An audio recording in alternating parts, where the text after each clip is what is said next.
Boys, happy Monday. We're gonna go put the ECM on at 9:30 and hopefully fix a regen issue today and hopefully not freeze our asses off. So let's get the day going.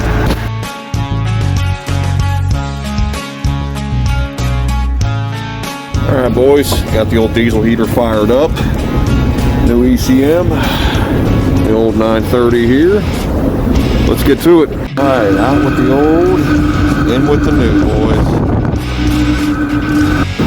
Man, really upped our code game here, boys. All right, guys, real riveting shit here.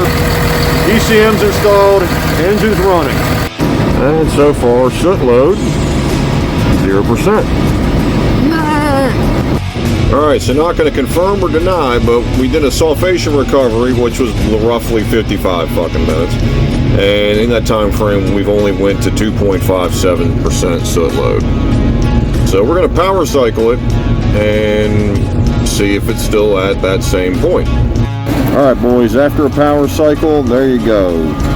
Same percentage. I'm going to say after all the shit we've been through on this machine, it's finally fixed.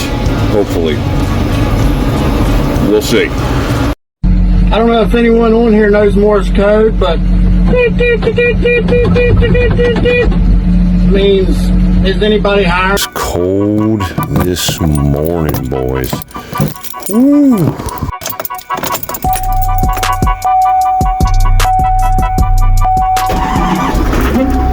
Oof. That full UFO package this morning. All right, boys, starting out our day, we get a D5. We're going to go ahead and take a look at for a depth pressure sensor open circuit. Do have a PETU pump with us, so let's get today going, boys. Hopefully we don't die of fucking freezing.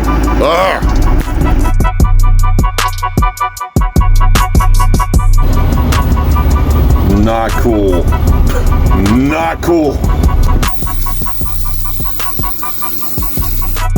Alright, so there is a service mag or service letter that's out there currently for this fault, which is the 3090-4, which is the depth pressure sensor is shorted.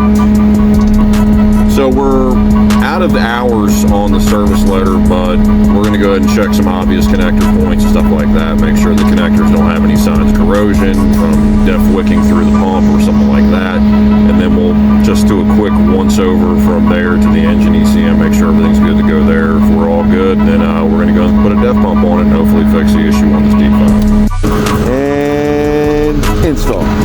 Just like that, folks. New PETU pump. Yay.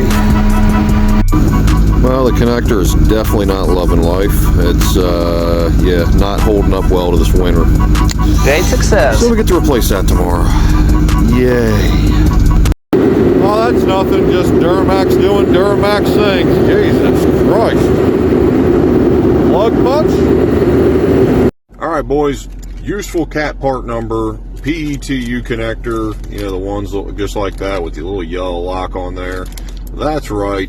We got a 366-8294. Boom. Fix it, because you probably broke the lock. So hopefully that helps you guys out. I'll put it right there. Useful cat part number, maybe, maybe not, but you probably broke one of these at some point. All right, cycle the glow plug. Let's go. Let's go. It's cold. 18 degrees. Snowy. Here we go, boys. All right, so we're going to get back out to the D5 today. I've got a meeting first thing this morning, and then we'll head back out to the D5, get that connector fixed, and hopefully get rid of the code that it had. All right, so we're back out here with our beloved D5 diesel heater, full crank right now, and time to replace that guy right there. Now, is this the correct way to remove these connector pins?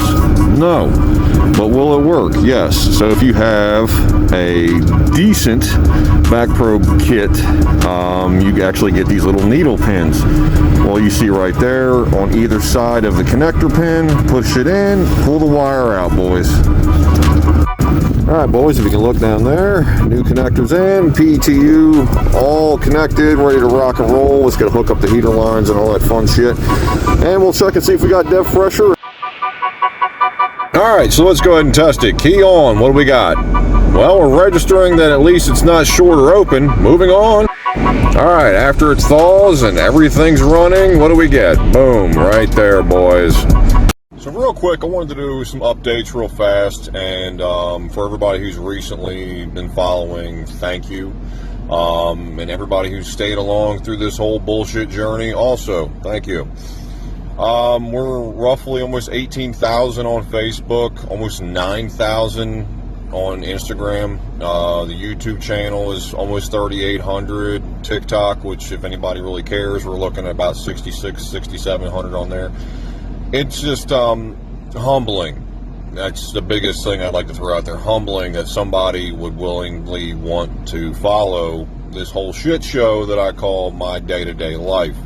And hopefully everybody who's been here, the OGs, are liking the content, the constant work content, and we'll get to 12-valve content here and there, but just wanted to say thanks to everybody who's been hanging around. Thanks to the sponsors. See you!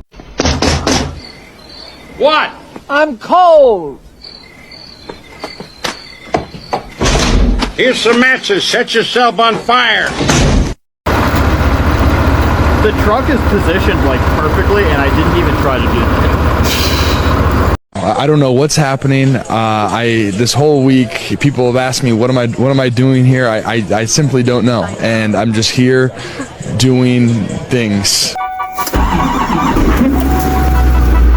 All right, boys, going back to the D5 this morning. Shorted code came back for the depth pressure sensor. We're going to end up having to spend the day going through the harness. But first things first, this unit's got to be powered on. That says -5 degrees on the old thermostato.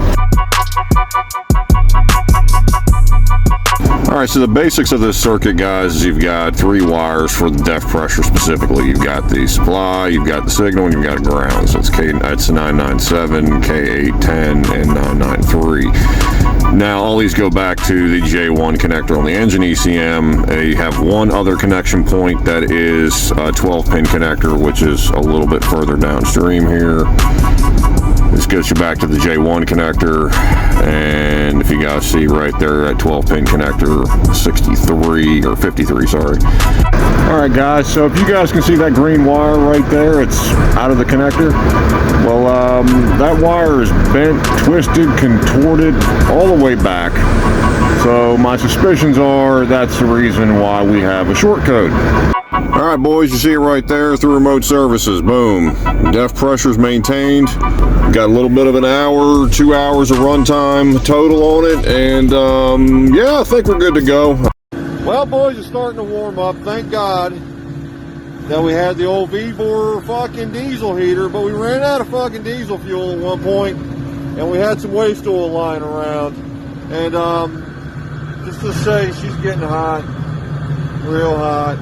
I'm just getting to my point in life that I'm tired of all this new shit and the sensors and everything else. I'm getting to the point, if it ain't old enough to have an ashtray in it, I don't want it.